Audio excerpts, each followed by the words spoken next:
Yes, guys, and welcome back to We Are Tottenham TV for yet another pre-match pump up. And tonight we are back in Champions League action, taking on Sporting at home in the greatest stadium in the world, the Tottenham Hotspur Stadium. Of course, kickoff is at 8 p.m. The guys will be doing a watch along in the studio, but to bring you all the way to that and maybe to build up this game a little, it's myself from the Irish Hotspur, Dagan from Tottenham on Tour, and Bobby K from the Three Spurs Boys. Lads, how we doing? Fantastic, David. How you doing, brother? How you doing? I'm pumped, my man. I'm pumped. I'm ready. Look, do you know what? Despite the doom and gloom in the past month, losing 3 games across the month of October, at the end of the day, I sat there against Ennis Moore wishing we were back in the Champions League, and we're back here, and nothing's going to stop me from enjoying it tonight. Yeah, I've got to say, I'm looking forward to it. I am looking forward to it. We need to get a decent result, and most importantly, a good performance in to show that we're back and we can put this blip to bed. And we'll just have to wait and see. We shall just have to wait and see. But listen, hearing that Champions League music is magical, and it pumps all of us up. Let's just hope this time it pumps the players up, and they give a good account of themselves. No, I really do hope so. I mean, that's the least we expect tonight is a good account of themselves, something that we failed to get actually in the last couple of games. So hopefully, and for me, it's actually all about the backline and Hugo Lloris tonight, which we'll get into. But boys, a win tonight, it basically sends us through regardless of what happens on the last match day. How important is it to get the job done today? So we're not heading to Marseille away, one of the most hostile atmospheres in Europe, where we couldn't even beat Vitesse away, where we moaned about the pitch, the atmosphere. We failed to beat Zagreb away despite going into there with a 2-0 advantage. We failed to beat NS Mora away in Conte's first game, I believe. And we failed to beat Sporting away. We end up losing there. Didn't beat Frankfurt away, drew them. And these are all been, and Patros de Freire, another one. These have all been our European away games over the last few years. So, Brian, how important is it we actually get the job done tonight and not leave it out of our hands when our away form is atrocious? Yeah, I mean, you even left out Rennes there. When we I was being kind. No, I think you're just waiting for me to fill in the blank. It was one of those you're checking my knowledge. It is vital. Our away form has been, as you just said, it is beyond woeful. And let's face it, would you favour us going away, like you said, to one of the most hostile grounds, thinking, right, we can get the job done? And I'm not just saying that because of where we've been. We've got a chance to get the job done and get the job done right now. And you've got to strongly favour us at home where, all right, we lost to Newcastle, but until then it was 100% just win. Away is a completely different story. So it's added pressure, isn't it, David, to get the job done today, because we don't want to go into that game. And you've also got to look at it. If we can win today, he can maybe tinker with Bournemouth at the weekend and not have to, and then he can relax against Marseille away, ready for Liverpool. So the knock-on effect of getting the job done today or not done has huge ramifications in our final Premier League games. You're absolutely spot on. And if you wanted to, we could actually use the Marseille game as a pre-look to the Carabao Cup team that is going to play maybe against Nottingham Forest. You're absolutely spot on, Daigle. Bobby, Daigle talks about it, though, all the pressure being on today. We've proven in the past we can't handle the pressure. Do you think we can cope with that tonight? Because it's huge. They need to get the win. Confidence is at an all-time low. Well, at the end of the day, David, there's less pressure on us right now than there's going to be if we're going to try to get a result away from home. So if these guys don't get the job done today, they're only putting themselves further behind the 8 ball. And we know that we've seen what's happened when we do that to ourselves. Like you already said, we've been buckling under pressure for some reason. We're not responding. And, it's the fingers being pointed everywhere pretty much. But it solely comes down to the players. They're going to be the 11 on the pitch. If Hugo has another howler of a game, it shows. One bad game can make a major difference. And him having that one bad game is a really, really big problem. So let's hope that he responds accordingly. One thing I'll give Hugo credit for is I personally, I don't know about you, Brian, or you, David, if you guys can recall where Hugo's had 2 really bad games back to back. Look, we'll get on to Hugo in a minute. I actually do want to have a good conversation on Hugo because he's someone that's pissing me off. I do take your point. When is the last time he's had 2 games back-to-back bad? But there also needs to be accountability held around this football club as well at some stage. But look, we're going to move on to that in a minute. I want to talk more a bit about the away form first. Daigle, why do we struggle so badly away from home in Europe? What is the reason for it? And look, it's not only in Europe. If we're being realistic, it's also in the Premier League. Away from home, we have real problems. And look, most clubs, they struggle to get a real consistent away from home sort of run, but ours should be so much better than what it is. So David, you got to remember that this also happened really badly in our run to the Champions League final under Poch. This isn't just happened under Conte or with Jose. This is a thing that has been a non-stop problem in our recent history. And the thing is, if you want to win the big boy tournaments, you have to turn up away from home. You just have to. And you start looking at it, and it's not even been like the Premier League. It's been with the big six. It's been with the what have you, them trips to Burnley and whatever.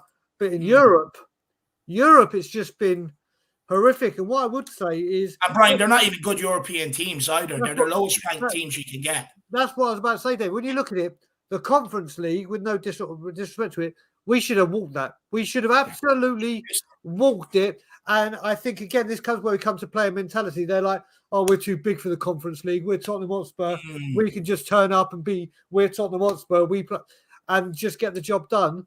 And then you look at it with the Champions League and you look at Frankfurt, which was a lackluster performance. And then you look at Sporting Lisbon, which was just shambolic and just unacceptable. They wanted to have Champions League football. They wanted to hear this music, this heavenly music. And mate, if that's not enough motivation to hear that music, which is world renowned, it makes us as fans, our hairs on the back of our neck stand up. Yeah. And we just do nothing. We just, and it's a whole mentality. And the word you've said that I've been using a hell of a lot recently is accountability. We at the moment, it looks like we're only happy that we're there.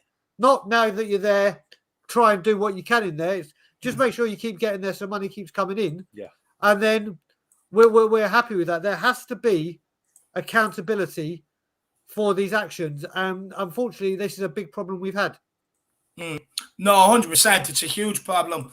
Absolute huge problem. And look, that's why I think some players should be dropped tonight. But another thing I want to chat about maybe before we move into lineups and stuff like that. But first of all, big up Moondog. He says, good evening, you lovely people. Big up Moondog. I hope you're keeping well. Honestly, I actually think, funny enough, there could be Eric Dyer might score from a corner kick tonight because they got some centre halves missing. So there's going to be scope there from us from set pieces tonight. Moondog, I'd actually roll the dice one last time when I'd go for it. But big up Moondog. Did David just say that Dyer's going to score from a corner and suggest to Moondog you should bet on him? Because I need to clip this shit and show it to Big K later on.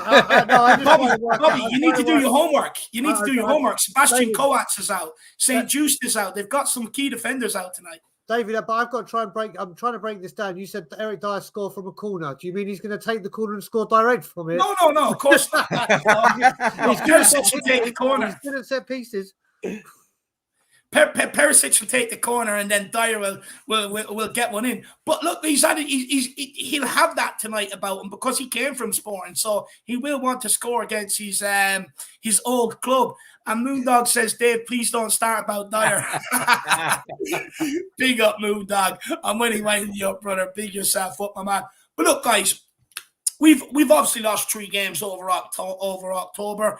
It heightens up the tensions in the fan base and stuff like that. But with context of a year given, this time last year, we still had Nuno in charge and we were going out of the Europa Conference League. This time, we now have Conte in charge, and it looks like with a win today, we'll get out of the Champions League into the knockout stages. Are things actually as bad as we're making them out to be over the course of this month? I think you best answer this one. Okay. Well, boys can answer. We'll start with Bobby and then we'll let Brian go. No, he wants to do the calm before the storm kind of thing right now. That's what that is. That's the way that is. That's fine, brother. That's fine, brother. No problem. I'll come in with the soft wind first. The reason we're so discouraged and so put off is because in reality, it's I don't think it's as much as the results for me personally as it is also been the performances, the lackluster performances, even though we're getting the results in those ones. And I think we were all pretty much saying it's just a matter of time before these catch up to us and the wheels fall off. And that's pretty much all that's happened, David. We are almost imploding. Now, I've seen some reactions that are too tame. I've seen some reactions that are well overboard.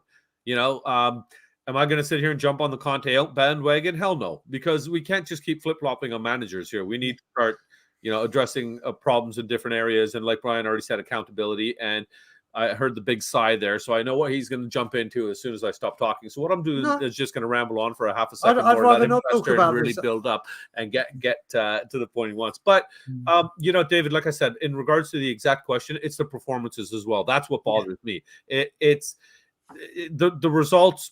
Okay, if we're going to continue to get them, I'll be okay with that. Now, you guys all know my partner in crime, Kuva, is completely against that, where he wants champagne football. He wants the results and champagne football, and says, why can't we expect them both?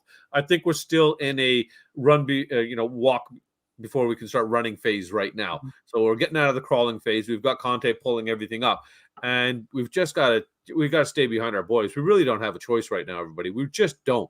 We've got to get to January. We've got to back them as best as we can. We got to hope we don't get any more injuries, especially in key areas, and we got to rely on what we have to get it done. And I think the sad reality is we all as a fan base collectively believe that we don't have enough to get it done. And it's just not clicking. It's just not working. We were patient and saying, wait till we start clicking, wait till we start clicking. And I think even that patience is worn out for a lot of people. And I'm just going to take a half a step away now. No, listen. What I will say, just before we let Dave get off, everything that Bobby Case kind of touched on there about walking before you can run. Free plug here. Check out the video I put out the other day on all of this, where I think we're at right now. But Diego, given the context of the year, do you agree that maybe there has been improvement over the context of a year, but maybe not enough in your eyes? Or do you think there actually hasn't been any improvement, that everyone is right to have the meltdown we're having this October? And look, me included, I've had a meltdown. We all had it. So I even said to Bobby before we came on air, I'm going to try my hardest, and I mean my damned hardest, not to talk about that man who today I celebrate 15 years of being Levy out. It's gone from 14 to 15 because it sacked Martin Yo at halftime day. So today is 15 years of me saying those very famous words of Levy out. But I don't want to talk about that right now. Let's talk about what's gone on with the team and the squad. Again, you look at it, David. I mentioned it again. You spoke about the fact that there's players from 4 managers ago. There's players that know if we just play up, the manager will get sacked, or they're just simply not good enough. They're simply not good enough. And instead, I can tell you now that you look at all these other big clubs, the Chelseas, the Man Cities, the Liverpool, they don't give people 8 years. At the most, if they're not cutting the mustard and they've got a 4 or 5 year contract and they can't get rid of them, they just won't renew their contract. They'll be like, all right, we'll take the hit. They get to 4 or 5 years. No, I'm saying if they can't sell them. Yeah. No, I'm saying if they can't sell them, yeah. they'll just wait, see out their contract, and not say they won't care about taking the hit. They're like, we've made this mistake. It was one. We got to take it on the chin. Yeah. And you got to think as well recently. Or you say within a year, if you look at it just over a year, you got Pep, you got Nuno, Pep, Mason, Pep. How can you have? There's players, some that aren't at this club, Tanguy and bye, who's had like 5 managers in 2 years. Or 3, and it's like, how can you do anything with that? You get into a philosophy of one thing, then you're like, no, you do that. Then it's like, I want you to do this, but no, now I want you to do that. The training methods, we have 1 manager, 2 managers in Poch and Nuno, Conte, where fitness is absolutely pivotal and being in shape. Then you have Jose Mourinho, that's like, fitness is your response. You get in the gym and you can't keep doing this. You have to have one, like, this is our vision. This is what we want to do. And we just haven't been able to do it. And the players that are there, you look at that back 5, apart from Romero, how many of them get into a top 16? Seriously, like the starting lineup, not in the squad, the starting lineup. None of them. Maybe Perisic. Langley, I would say, probably be in around. Do you know what? By name and association with Barcelona, maybe, but he can become a great. I haven't been over. You know what I mean? I think he's done some good, but I'm not like, oh my God, this guy, thank God we brought him to the club. He's made a huge impact. And some of that may be down to lack of minutes or whatever. But he's not one that's. I expected more, like I expected more from Perisic. And like I said, I'm not going to talk about the Parasite because then this will be the pre-match post show by the time I finish. Forget the watch along and everything, so we'll stay away from that, man. But yeah, it's just the mental, as we said, David, mentality and accountability is a huge issue with this squad and has been for years. No, 100%. But look, one thing I actually echo everything you're saying, bar the end on bye-bye. For me, look, I'm not going to give him the excuse of having so many managers in here over a course of time because I don't use that excuse for Kane and Son, who consistently deliver under managers. I haven't used that excuse for Højbjerg, who is consistently delivering under managers. But what we do need to do is we need to sit there under a manager for a period of 2 to 3 years, back him every single window, make this squad the majority it is before we can start lambasting managers. And this isn't to you guys. This is just David, can I just sorry, just say one thing. I wasn't saying Ndombele as the player example. I mean, I was using him as in the length of time that he's been here. Oh yeah, how many managers he's had. Not always have that he's shit because he's had 5 different managers. I mean, the length of time he's been with the club to have that amount of managers is just it's ridiculous. Yeah.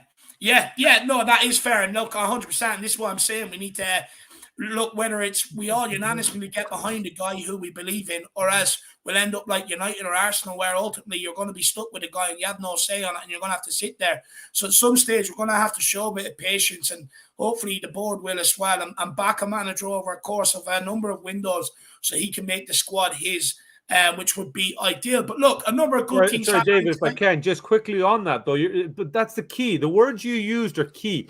Backing a manager, we're not saying go drop 150 million every window that opens in January and in the summer, every window that we've had, but at least bring in addition, something, some piece of the puzzle, at least one we player also have to take, we also each have to window take needs to be coming in, or somebody needs to, there needs to be some sort of movement.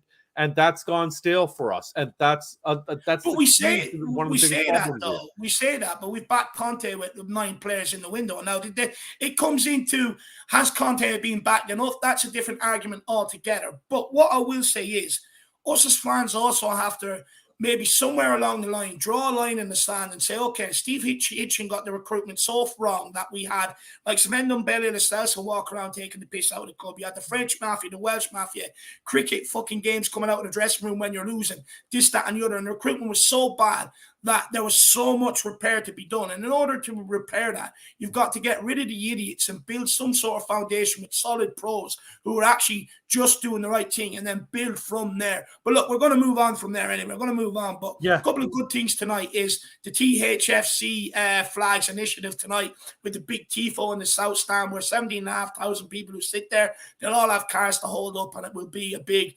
THFC with the cockerel in the middle. Also, that was helped by AJ Tracy. And the other good thing tonight is, if you look at the jerseys here, I'll bring them up for everybody.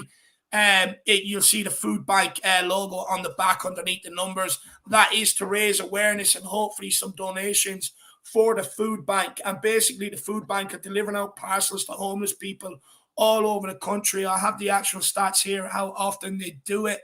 And in a world where there's so much money circling around, the richest are the richest they've ever been, there should not be any hunger in the world whatsoever. So, guys, let me see.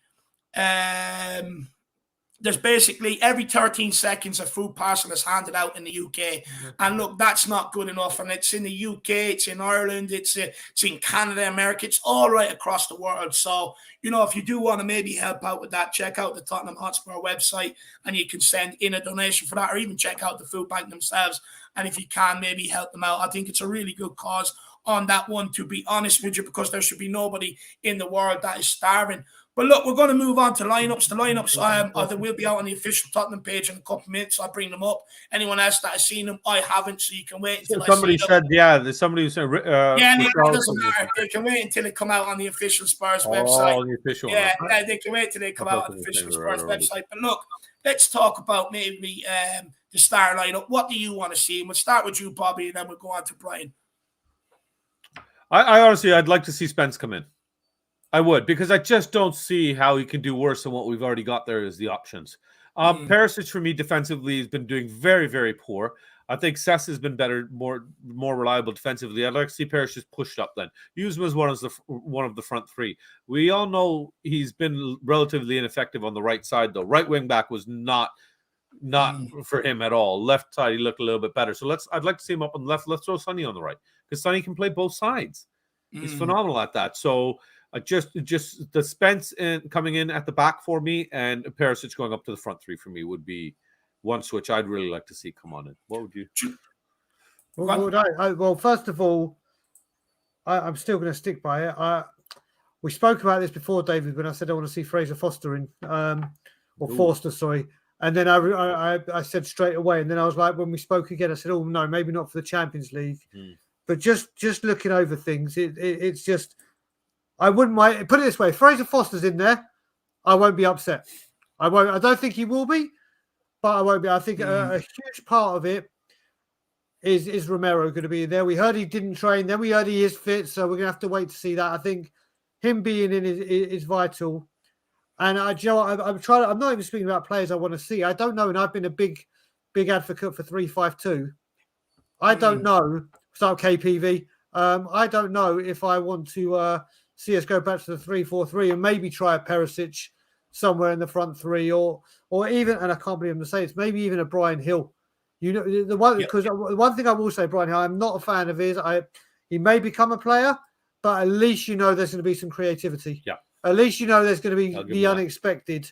So I think I'm more wanting to see a 3-4-3, but I'm not good. The big ones for me is Romero has to be in to make me feel a lot more comfortable or confident. Sorry. And I don't know if he goes back, if he plays a 3, does he carry on with Skip or does he play Basuma? Or Højbjerg, whichever one. We'll have to wait and see. Oh, I don't know actually. I can't remember if he's going to be fit or not. Do you know what? When the lineups come out. Yeah. Do you know what? For me, I definitely want to see us switch back to the 3-4-3. I do think in the 3-5-2, right, you rely on your wing backs for a lot of creativity. Now, between them all, they've got 1 goal, 1 assist this season. And I think Conte realizes it's not going to come from there. And that's why when you've seen Højbjerg play in the middle, whether it's been in a 2 or a 3, he's the furthest one getting forward. And he's also got 3 goals, 3 assists to his name. He's joint top assister at the club. And I think he's 3rd in the scoring rank. So we have the creativity coming from the middle. If Salzburg is not in there tonight, for me, you've got to go maybe with Bentancur and either Basuma or Skip, with someone like Gill playing in the number 10, feeding Kane and feeding Sonny. That's what I would do. But look, I do think the lineups are out here on the Tottenham Hotspur site. Check. Give me 1 second. It's loading. Still loading. Here is the lineups. Give me 1 second. I'm going to bring them up for everybody to have a look at. If my computer starts running at the speed it's supposed to run at, honestly, it's slower than me, and I'm a few stone overweight. It's absolutely ridiculous. Here we go. Here are the starting lineups. So the lineups are out. So we have Hugo Lloris in goals. We have Doherty at right wing back, which is absolutely a disgraceful decision in my opinion. And we're going to get onto that. I see Bobby cheering, and I'm going to take him down a peg on why Emerson should be playing. We've got Romero. No, I just realized it. I just realized my mistake, and I'm not that. Lucas. Yeah. No, but look, we've got Romero, Dyer, and Davies across the back 3. I would prefer Langley myself. Perisic, Bentancur, and Højbjerg in the midfield. So it looks like reverting back to a 3-4-3 with Perisic at left wing back and Lucas, Son, and Kane up top. I'll read that out again for everybody. Hugo Lloris in goals, Doherty right wing back, Perisic left wing back, Romero, Dyer, Davies form the back 3 with Bentancur and Højbjerg as a midfield 2 with Lucas, Son, and Kane forming the front 3. Now, interestingly enough, when Lucas actually came on against Newcastle, he played in a 10 role. Now, is that what we're looking from him tonight, or will we actually play the 3 across the front? Very, very interesting. Now, the substitute bench, I know people like to hear what's on that. So it's Fraser Forster, Jedi Spence, Manhandler Tanganga, Emerson Chicken Royale. We've got Davison Sanchez. We've got Clement Langley, Ryan Session, Harvey White, Papa Massar, Ollie Skip, Basuma, and Brian Gill Messi. So Gil Messi, the only attacking option to come off the bench if we do go looking to maybe chase that game. Now, look, I'm going to start off. I'm not happy with the Doherty call. Regardless, look, I'm going to get behind the team. But with Doherty, I think I've said this a number of times about Emerson. People have this narrative that people leave Emerson wide open.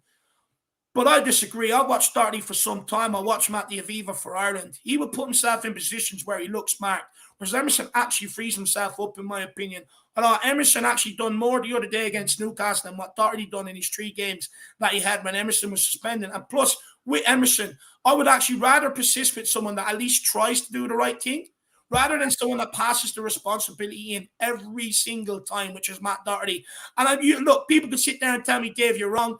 Come and take my seat in the Aviva during the international breaks when you get a guy a break, when you get a break from him. Come and take my position when you have barely any Irish players coming through, that you follow these guys' career. I'm well versed in Matt Doherty, and for me, I'm not liking this one. But guys, Matt Doherty in at right wing back, are you happy about it? Come. No, I'd prefer Spence personally, but well, the reality is he offers a better attacking option. Royal's a better defensive option. I'd like to see if Spence can come in and offer both options. That's just for that. But, Spence himself came out a couple of weeks ago saying he knows he's being groomed and he's being trained and he's still being built up to come in at a certain level, and he needs to achieve that level before he's coming in and expecting his start. So, respect to him for being humble and saying that and not being sour and pouty. At the end of the day, there was a lot of issues about him possibly having attitude issues when he was over at Forest and with Middlesbrough and everything. And I didn't see that now so far. So maybe Conte's got the right mindset in him now. Now it's about getting the abilities up. And maybe once he's unleashed, we'll have something massive to unleash. But the thing is, with everything that's been going on right now, the losses we've suffered and the style of play and the poor, the overall gameplay, I just don't understand why we were not giving the kid a chance to be unleashed. I just don't understand it. Yeah, look, it's one of them. I think Conte has to believe in you, because we do say that Conte doesn't give kids a chance, but ultimately he gave, I think it was Barella and Bastoni, a chance at Inter and brought them through. So if he believes them in enough, he will play them. Look, I agree. I would like to see Spence. Why keep persisting with Matthew Shockerty, who has a shocker every single game? It absolutely drives me mad. He had 3 games to nail down a spot. We praised him for being ultimately so defensive against Brighton, but if Emerson done that, people would be going absolutely ballistic. He had to be shouted at half-time to get past the halfway line against Everton. And then against United, he had an absolute shambles. And even when he had the opportunity to go on and put the ball in the box, he passed the responsibility on to Bentancur, which Perisic was seen screaming at Doherty because he was so unhappy with it. I don't get it. I don't understand it. But look, at the end of the day, he better put in a fucking good performance. This guy's been at some of the centre. In fact, he's starting in most of them European away games that I've talked about, where we've ended up throwing some absolute clangers. So he better put in a performance today. Now, across the black line, Brian, it doesn't look like there is any accountability. I mean, especially for Eric Dyer. Look, Langley comes out, Davies comes in. Ultimately, I think in a game where we're going to be dominating possession, I think that's absolutely criminal, bringing Davies in over Langley. Langley is so much better on the football for me. But we've got Dyer and Davies in. I mean, are you confident? Oh, mate, this whole back line. I mean, let's face it, I'm more confident Romero's back in. But let's face it, Romero hasn't been the same as he was last season. But we obviously have a lot more faith in him, and he's earned credit in the bank. And he on his day, he can be superb. We all know that. This defence needs open heart surgery, whichever way you look at it. I mean, Eric Dyer... We've seen players come out very quickly of this defence for having bad games. I don't understand how after a performance like that he's still in it. And the thing I'm worried about, which the team have brought on themselves, if Hugo is starting from the back and he's starting his dilly-dallying and short passes and then the defence start playing up, it's going to heap so much pressure onto us. And then the crowd are going to get anxious. Listen, I'm always happier when I see Romero there. I will be happier. He's not been at his best, but it just goes to show how badly we need open heart surgery on that defence. And I too would have liked to see Spence, but the Champions League may have been a big call to make it. Do you know what? If this game had been a free hit like Marseille would be, if we win this, then you can see a Spence coming in, because it doesn't matter what happens, we're through with whatever. With so much on the line in this game, is get the job done, and then we're going to see David. But it's like, sorry, Brian. Jesus Christ! My only thing is just that it's like when we threw Rose in against Arsenal, big occasion, everything, and he rose to it. It's a gamble. Yes, once. But I'm at the point where I want to see that gamble taken. I know there's the whole thing. He might not be ready yet or whatever, but Jesus, when's he going to be ready? We're a third into the season almost. You got to look at. Right? I think the main thing to look at today is David and I have had this conversation back and forth in private and on streams about 3-4-3, 3-5-2, and now we have reverted back to a 3-4-3 by the looks of it. So now we should be playing a little bit more expansive, a little bit more attacking. Lucas Moura's there with a bit of pace. So the Brazilian Darren Huckabee is on the pitch. So hopefully he could be a spark, or at least stretch teams. There's one thing he can do, and I do like him, but he stretches teams and his running with the ball is good. So we'll see if this 3-4-3 now with different personnel may be the key. So I think that's the biggest thing, seeing the difference from 3-5-2 to 3-4-3. I hope so, but at the end of the day, you still, regardless of what formation you play, you need the players to be able to pass out from the back. And it's all well and good doing it for the first 5 minutes, nice and rosy. But when Tottenham are dominating, then backline players have proven time and time again, they'll switch off, they'll start pinging balls into the stand, they'll put balls out for corner kick, you know what I mean? And it's just not good enough. You see Sanchez trying to pass into the middle, and he's putting it in there like fucking Nassab launched the ball. You know what I mean? It's absolutely ridiculous, and this shit has got to stop. And what I want to see from this defense today is actually give the fans a bit of restored and renewed confidence back in the team, back in the lineup, because we've seen time and time again. Doesn't matter how the midfield play, doesn't matter how many goals the forward line score, or even how many chances they create. We are capable of gifting away a game at any moment with this back line, and I don't want to see the same tonight. If we do, I will be over outside the Tottenham Hotspur Stadium by 11 p.m. this evening, by hook or crook. Even if I have to fucking swim, I'll be there. I'm pissed off with Dyer at the back line. I'm pissed off with Hugo Lloris being a weak mentality numpty. I'm pissed off with Davies as well, and Dyer and Matthew Shockerty as well. So they better put in a performance. But here's where I do actually give a bit of praise is Perisic coming in. I was speaking about this on my pre-match show, and for me, look, Marcus Edwards is going to be down that side. Now, the guy single-handedly destroyed us. He doesn't even need to pass to anybody. Just picks up the ball, beats 4 or 5 players unchallenged and gets shots off. We've seen that in the last game when Sporting bet us 2-0. But we're at home. They have a lot of injuries. They've got Pedro Goncalves out. They've got a lot of their back line out. And for me, with the home team, rather than have Session there, who, look, I know he may be a good lad and many people like him. He just can't cross a ball, which I don't understand considering he used to be a left winger. But Perisic coming in, although people have their problems, at least the guy gets the ball into the box. And for me, I actually think this is a positive move. Rather than worry about Edwards, fuck it, get him running the other way after Perisic. Yeah. Hopefully that's the plan. And anyway, even if Perisic is caught further up, get one of the other weak numpties to come across and take him out. Whatever happened to good old takeout play? And that's what I want to see one. Just Dyer, Davies, one of them. Just fucking step into a guy and just level him. Level him. Throw some passion back there, man. If you had a tricky player running at you, right? If he ran by you, you take him out. If he's running at you, you call someone else over and you usher him into a space where you want him to go, rather than letting him jink by you. So hopefully we do see that today. But I see Perisic as a positive. But guys, 2 in midfield, Bentancur, Højbjerg. It looks like Conte switching up from that 3-5-2. These guys surely should be enough out there tonight to get us going. I think Højbjerg is a positive. Hopefully we'll see a bit more creativity from that midfield with him in the team tonight. And Lucas, we got some pace on both sides now. So, what do you think he'll do with Lucas, though, Bobby? Because we're looking at this now, you're saying it's a 3-4-3. But with Newcastle, he actually came on and played as a number 10 in behind Kane and Son. So do you think that's what we're going to see with Lucas tonight? Or do you think it is just a normal 3-4-3? I think you're going to 3-4-3, and you're going to have him cutting in from that right wing, which I don't think is that bad either, because he's pretty good at that. Just even taking the ball on that byline and getting in and getting closer to the 18-yard box, so he could just, even on the ground, he doesn't have to necessarily cross it in the air. He can just pass it across the ground to Son, who cuts in from the other side, and then we got Kane right there waiting. So it's just a matter of them getting on the ball, and hopefully there's some synchronization, because even against Newcastle, the balls were coming in and everything, but it's just the synchronization. Either the ball was a little bit too heavy, too light, the player wasn't in the right position to receive, and it's just, again, it comes down to a lot of synchronization for me in terms of that stuff. So hopefully having that pace and Sonny knowing that once it's coming on the left side, Perisic is going to bring it up, or Lucas is going to bring it up, start making that movement forward. Just get the fuck in the box. Get up there, boys. Get up. Bang somebody on that back line today. I mean, just take the yellow card, just bowl over Marcus Edwards when he comes running at you today.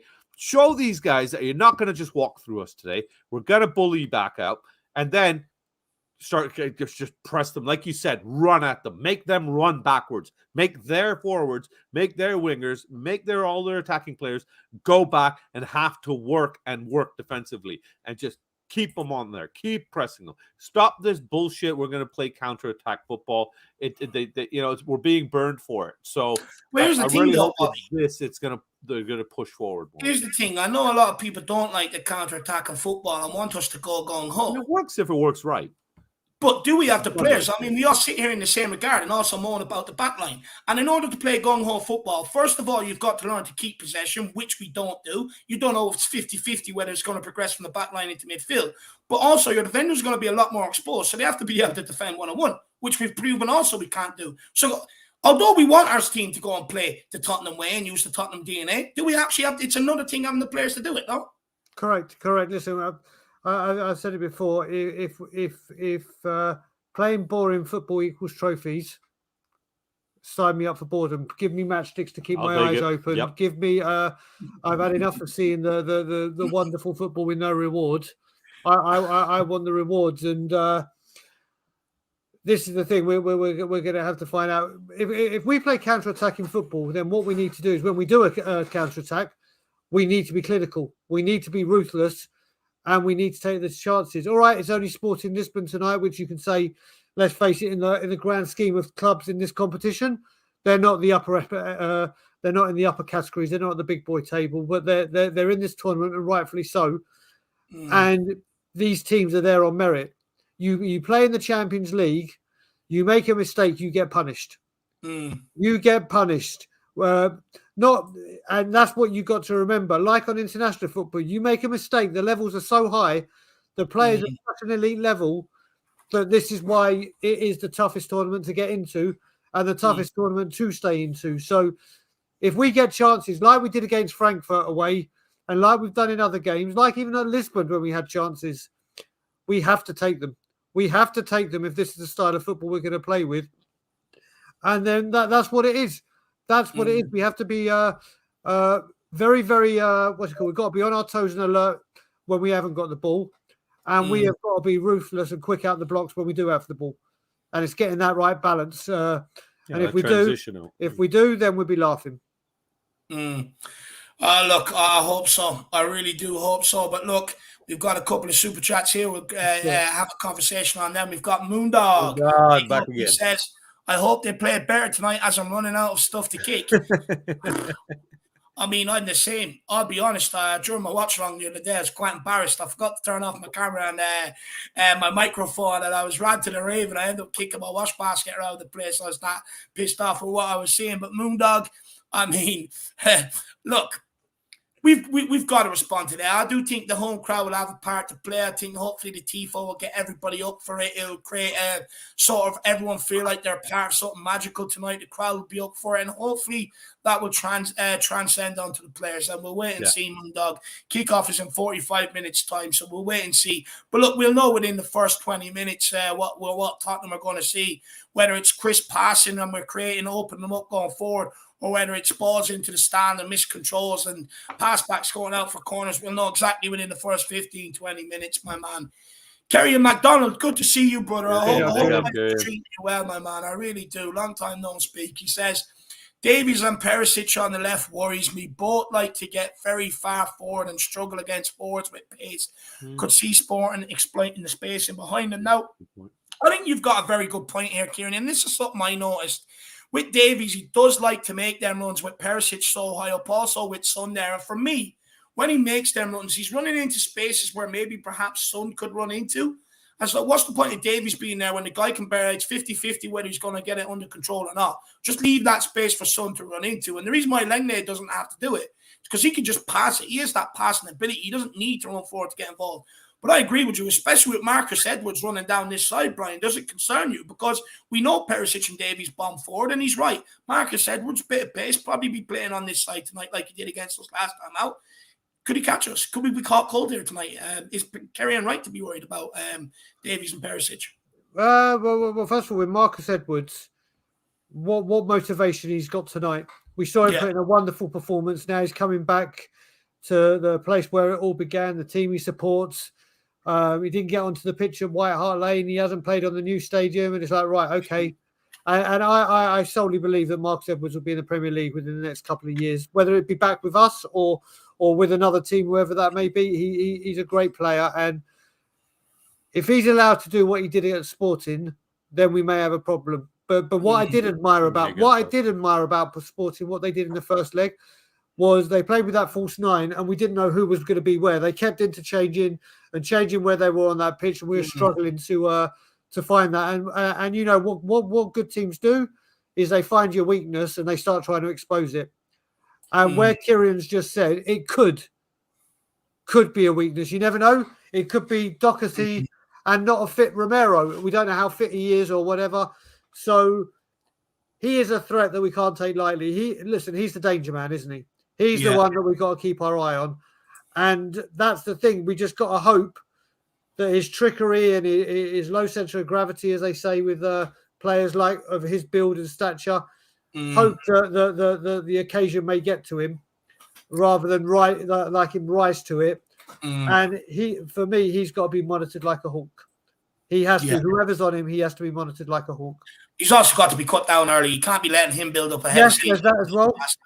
Yeah, I fully agree. Big up, Kerry. And honestly, I hope you and the girlfriend are keeping well, my man. Big yourself up, brother. Who else have we got in here? We've got Moondog says, Dave, what channel is it on? It's on BT Sport, my man. Everyone in America, it's on Paramount Plus, and it's on The Zone in Canada for anybody that wants to watch it. I believe it's on Optus Prime in Australia as well. Getting all you guys covered out there, all you guys. Powder TCG says, I need to see some fighting spirit today. Come on, you Spurs. Look, I think we all need to see it. I think that every single fan needs to see that fighting spirit today. And look, we just want to see a performance that we can be proud of, something we can take a bit of pride in, something that we can take out of this heading into the weekend against Bournemouth. We really need something to pick us up this month. And Powder, hopefully it's the day, my man. And look, the fans can turn up all they want. It's the players that have to do it on the pitch tonight. And hopefully they deliver. Big up, Powder. Really appreciate the support, brother. And then we've got Eugene Park. Big up, Eugene, my man. Good to see you. He says Perisic playing means someone won't score a goal or be involved in the game. And he's took my next talking point right out my mouth. There you go. Isn't it great when that happens? It's fantastic. It keeps it moving along, tickety-boo. But there you go. There's been a lot made of this that, look, Son and Perisic don't work together down that left-hand side. Do you think there's some truth in it? So I started off thinking there's absolutely no truth to it. They don't. It's like two new players, no matter what positions, you're getting used to each other's style of play.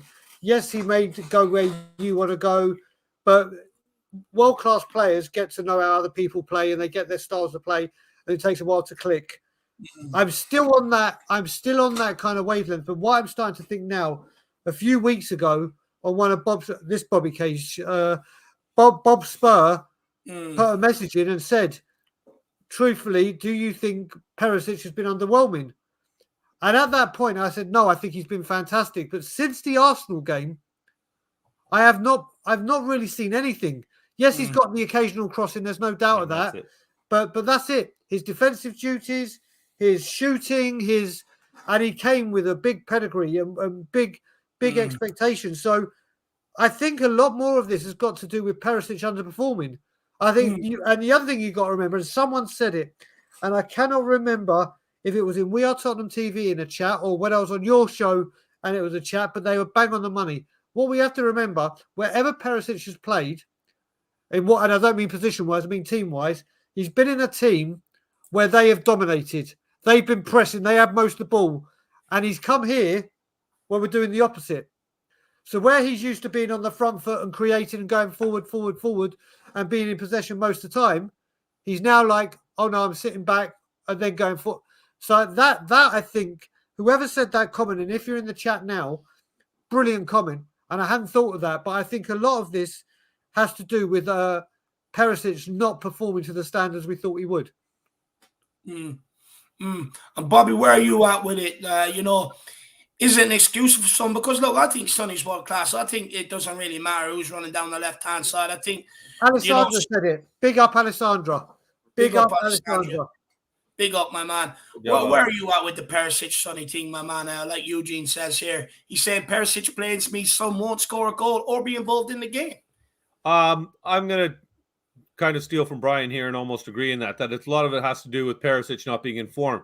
But there's another thing that was addressed by you guys here already. The fact that both would be considered, upper echelon players, world-class players possibly. But either way, big name players, big team players, big occasion players. They've got experience. They've got pedigree behind them. They're fantastic professionals. So do we now point the finger at them as individuals and say for some reason they're not syncing up, or there's some sort of miscommunication, or does it come down then to, is it the way Conte has them playing? Is it a tactical thing that's not working between them that needs to be fixed? That we're only going to, again, David, we've got to get behind what we have and see how it's going to pan out for us. Yeah. As fans, all we can do is hope that they will figure it out. Because if we can get both of them firing on that side of the field, then at least we can be happy with one side of the field, because we know how woeful the right side of the field is, especially without Decky being there. Him not being there has created massive issues, and we saw that in the way we played against United, which was just I shouldn't even say the way we played against United, the way we just showed up that day. We came to the stadium in our kit, but we didn't play. And against Newcastle again, that side of the pitch for us is just woeful, for lack of better words. And if we on the left side, then if he's going to keep coming up there and occupying the space Son does, then there's got to be some sort of chemistry or communication. Now we know Sonny's not the guy that's going to. If Let me ask you this question. He's not going to get covered by Sonny. Let me ask you this question. We say he operates the space Son runs into. Son doesn't run in down the left wing. He makes runs in behind the back line. Perisic sticks out on the left wing. So is there actually being made too much of it? Because it's not really that true that Perisic does occupy the space that Son runs into. Son doesn't hang that far out wide. But it's not even the space that's being occupied by them. It's the spaces that are being left open behind. So now those players that might even kind of transition up and sit on the outside of the 18-yard box and expect that cut-in pass if you can't get the ball in the box, they're not there because they've gone to fill that gap now, because that whole left side has been exposed now. So again, I think it is a combination of tactical things, communication, and form. So it's not just one thing, and just so we can't blame one player for our sole misery. It's a combination of things. And again, I'm the happy clapper. I just hope that we get behind everybody, and they just, I hate saying it because I've said it about 1 billion times so far this season. I just hope they start clicking. And, I'm kind of becoming a bit pessimistic because I'm getting to the point where, okay, they didn't click this game. Well, maybe the next game. Well, maybe the next game. Well, maybe the next game. Mm-hmm. And I'm, getting irritated with that end of it. So, do you know what I think it is? Right, I think with Sessegnon, because he fails to put the ball into the box, it ultimately, Sonny looks a lot better in my opinion. Sonny doesn't Sonny then can get out there, like when he gets on the ball on the left, because of the lack of quality coming from Sessegnon altogether. It helps Sonny's game because he takes over the responsibility. But with Perisic there, regardless what you think of his crossing, he actually gets it into the box. And that's not Sonny's game, being in the box trying to win headers. And I think that's where the actual sort of breakdown comes. But it doesn't help that you've got two players that are, you would say, Sonny, okay, he's got a couple of goals this year and he is looking a lot better. And I'm delighted for it because Tottenham would be a lot better for it. But he hasn't hit the same heights that he hit last season. Perisic is also out of form. And for me, I think you've got two world-class players there.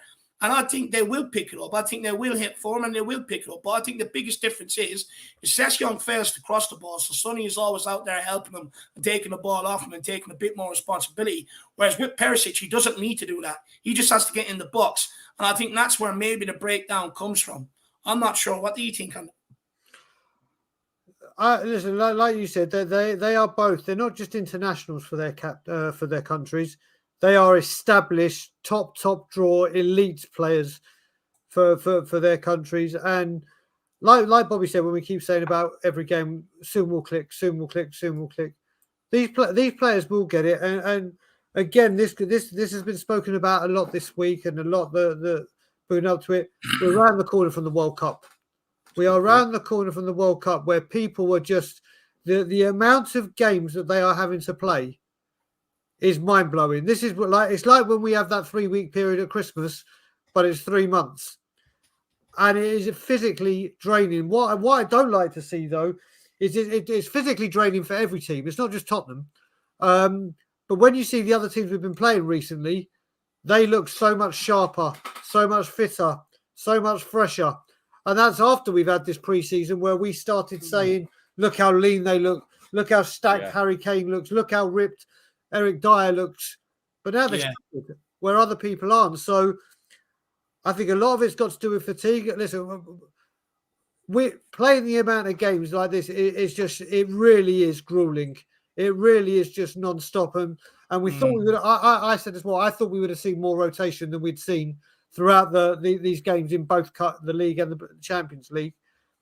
And I think it's just physically draining. And once we come back from the World Cup and the games are spread out a bit more favourably for everyone, then you've got more time to work on these relationships like Perisic and Son, and say, right, we're on the training ground. Instead of playing 3 games this week, we've got 2, maybe even one game.